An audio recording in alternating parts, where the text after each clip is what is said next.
अस्सलाम वालेकुम, my name is Mohammad Ali Raza and welcome to my YouTube channel first year second year chemistry. आज second year chemistry का 9th chapter का जो बहुत ही इंपॉर्टेंट टॉपिक है ना वो डिस्कस करने जा रहे हैं, वो है जी रेजोनेंस मेथड। सो स्टार्ट करते हैं जी। सबसे पहला जो पॉइंट है वो है जी रेजोनेंस मेथड, जो कि टॉपिक का नेम है। ठीक है, ये एक मेथड का नाम है जिसमें हम क्या कहते हैं डील करेंगे रेजोनेंस के साथ और इसकी स्ट्रक्चर्स के साथ। ठीक है, तो फर्स्ट जो है ना डेफिनेशन है जी रेजोनेंस की। रेजोनेंस की डेफिनेशन क्या है? The possibility of different pairing schemes of valence electrons is called resonance। मतलब कि किसी सब्सटेंस के जो वैलेंस इलेक्ट्रॉन्स है ना उसकी डिफरेंट जो अरेंजमेंट्स हैं उनको कहते हैं रेजोनेंस। अब रेजोनेंस की मैं डायग्राम से भी आपको इलेबोरेट करता हूँ। ये आप देखें, ये बेंजीन की स्ट्रक्चर्स हैं, ये 5। ठीक है, ये सारी क्या है वैलेंस इलेक्ट्रॉन्स की अरेंजमेंट है। पहले इधर था, फिर इधर डबल बॉन्ड, फिर इधर डबल बॉन्ड, फिर इधर डबल बॉन्ड, फिर इधर, इसी तरह ये सारी क्या है अरेंजमेंट है वैलेंस इलेक्ट्रॉन्स की। तो ये क्या है रेजोनेंस, रेजोनेंस के प्रोसेस को शो कर रहे हैं। अब नेक्स्ट है जी रेजोनेंस स्ट्रक्चर। रेजोनेंस की वजह से जो स्ट्रक्चर्स आती हैं उन्हें कहते हैं रेजोनेंस स्ट्रक्चर्स। जो मैंने डायग्राम दिखाई हैं ये रेजोनेंस स्ट्रक्चर्स भी कहलाती हैं। ठीक है, ये क्या है रेजोनेंस स्ट्रक्चर्स। अब नेक्स्ट जो पॉइंट है वो है कैक्यूल स्ट्रक्चर। अब कैक्यूल स्ट्रक्चर, जो कैक्यूल है ना एक साइंटिस्ट का नेम था, उसने दो क्या कहें ब्रेजीन की ना 2 डायग्राम्स प्रपोज की थी। ठीक है, उसने पेश की थी कि मेरी तरफ से ये आइडिया बेंजीन की स्ट्रक्चर इस तरह की हो सकती है, तो उसने ये 2 स्ट्रक्चर दी थी कैक्यूल्स ने। ठीक है, अब नेक्स्ट जो पॉइंट है वो क्या है जी दीवार स्ट्रक्चर्स। दीवार ने ये 3 स्ट्रक्चर्स दी थी। ठीक है, जो कि रेजोनेंस में वाइटल प्ले रोल करती हैं। ठीक है, अब नेक्स्ट जो पॉइंट है वो क्या है जी वाई बेंजीन इज स्टेबल। कहता है बेंजीन स्टेबल क्यों है? ये बहुत इंपॉर्टेंट क्वेश्चन है सेकेंड ईयर केमिस्ट्री का, और 9th चैप्टर में तो आप मोस्टली इस क्वेश्चन से आप गो थ्रू होंगे। अब इसकी इधर जो रीज़न वो बयान करता है ना बेंजीन स्टेबल इसलिए है क्योंकि इसकी रेजोनेंस स्ट्रक्चर्स काफ़ी हैं। अब किसी सब्सटेंस की जो स्टेबिलिटी है ना वो उसकी बेंजीन जो रेजोनेंस स्ट्रक्चर है उसके प्रोपोर्शन है, डायरेक्टली प्रोपोर्शन है। मतलब किसी सब्सटेंस की जितनी रेजोनेंस स्ट्रक्चर ज़्यादा होगी उसकी स्टेबिलिटी उतनी ज़्यादा होगी। अब बेंजीन की आप देखें 5 रेजोनेंस स्ट्रक्चर्स हैं, तो इसलिए भी कहता है कि बेंजीन एक स्टेबल कंपाउंड है। ठीक है, अब नेक्स्ट जो पॉइंट है वो है जी minor contribution of Dewar structures.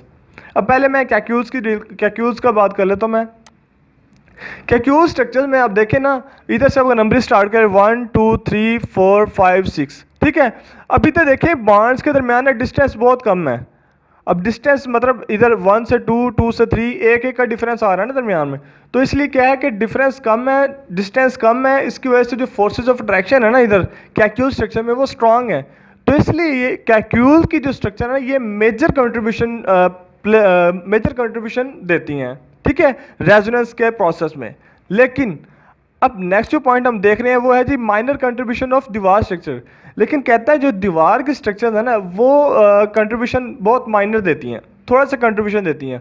उसकी रीज़न क्या है? उसकी रीज़न ये है कि इसमें अगर आप देखें ना ये जो क्या कहते हैं अपोजिट साइड पर जो बॉन्ड है, ये लेट्स सपोज ये जिस तरह के 1 4 1 4 2 5 3 6, ये क्या है इतना ज़्यादा डिफरेंस है, 2 3 का डिफरेंस आ रहा है दरमियान में, 1 से 2, 2 से 3, 3 से 4, फिर आकर बॉन्ड आता है।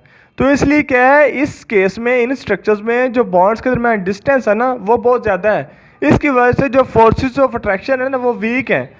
अब ये देखें आप C1 to 4 ये कार्बन 1 कार्बन 4, इसके दरमियान कार्बन 2 to 5 ये कार्बन 2 कार्बन 5, ये कार्बन 6 कार्बन 3, इनके दरमियान जो है ना डिस्टेंस ज़्यादा होने की वजह से जो फोर्सेस ऑफ अट्रैक्शन है वो वीक हैं।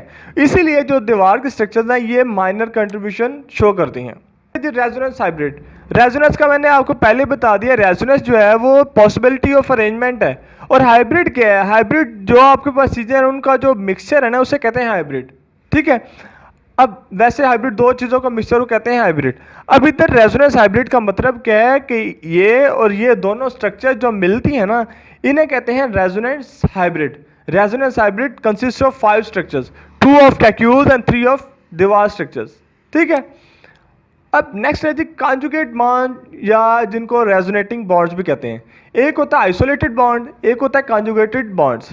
आइसोलेटेड बॉन्ड होता है जिस तरह लेट्स सपोज साइक्लोहेक्सीन आपने देखी थी स्ट्रक्चर प्रीवियस लेक्चर में, हाँ जी, जिसमें मतलब हेक्सागोनल स्ट्रक्चर हो, एक डबल बॉन्ड हो, वो क्या है आइसोलेटेड डबल बॉन्ड है। ठीक है, अब कॉन्जुगेटेड डबल बॉन्ड क्या है? कॉन्जुगेटेड डबल बॉन्ड इस तरह होता है कि अल्टरनेट पोजीशन पर डबल बॉन्ड होता है, double bond single bond, double bond single bond, इस तरह। ये देखें आप, इन तमाम स्ट्रक्चर में डबल बॉन्ड, ये single double single double single, ये भी ठीक है। ये क्या है? कॉन्जुगेटेड डबल बॉन्ड्स या कॉन्जुगेट बॉन्ड्स या रेजोनेटिंग बॉन्ड्स। ये बहुत ही इंपॉर्टेंट शॉर्ट क्वेश्चन है, मोस्टली एग्जाम्स के पेपर में आ भी जाता है, ठीक है। अब नेक्स्ट है जी same carbon to carbon bond length. कहता है बेंजीन में ना, बेंजीन में जो है ना carbon to carbon bond length जो है ना वो सेम है। वो कितनी है? 1.397। अब वो क्यों है वो मैं पहले आपसे डिस्कस कर लूँ। अब ये देखें आप, कार्बन में जो carbon to carbon bond length है 1.54 ऑंगस्ट्रॉन है, अल्कीन्स में 1.34 ऑंगस्ट्रॉन है, अल्काइन्स में 1.20 ऑंगस्ट्रॉन है, और बेंजीन में 1.397। Carbon to carbon bond length in benzene जो है ना वो यही इक्वल ही है, 1.397। क्यों? क्योंकि बेंजीन में तमाम कार्बन जो है ना sp2 हाइब्रिडाइजेशन शो कर रही हैं, तो उसमें जो carbon to carbon bond length होती है 1.397 शो हो रही होती है, ठीक है। इसलिए ये क्या है? ये इक्वल शो करती है बेंजीन। अब बेंजीन की जो बॉन्ड लेंथ है ना ये अल्केन और अल्कीन के दरमियान फॉल करती है, कि इसमें सिंगल और डबल बॉन्ड होता है ना, तो इसलिए इनके दरमियान फॉल करती है। अब मैं इधर एक और बात भी ऐड कर दूं, ये अल्केन से नीचे आ रहे हैं हम तो क्या है अल्काइंस तक बॉन्ड लेंथ कम होती जा रही है, क्योंकि अल्केन जो है sp3 हाइब्रिडाइजेशन शो करती है, अल्कीन्स sp2 और अल्काइंस sp।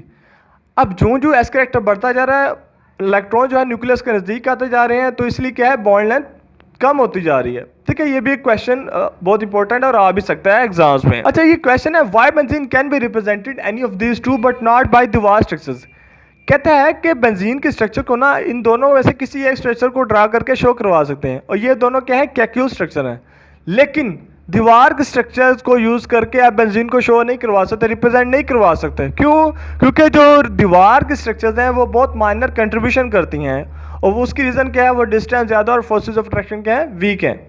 और इसकी एक और भी एक बात ऐड करता जाऊँ, बेंजीन को शो करवाना हो तो आप इसको एक्सोगोनल स्ट्रक्चर ड्रा करके, ये डबल बॉन्ड ये आप ना शो करवाएं बेशक, और इधर एक रिंग ड्रा कर दें, तो इस तरह भी बेंजीन के स्ट्रक्चर को शो करवाया जा सकता है, ठीक है।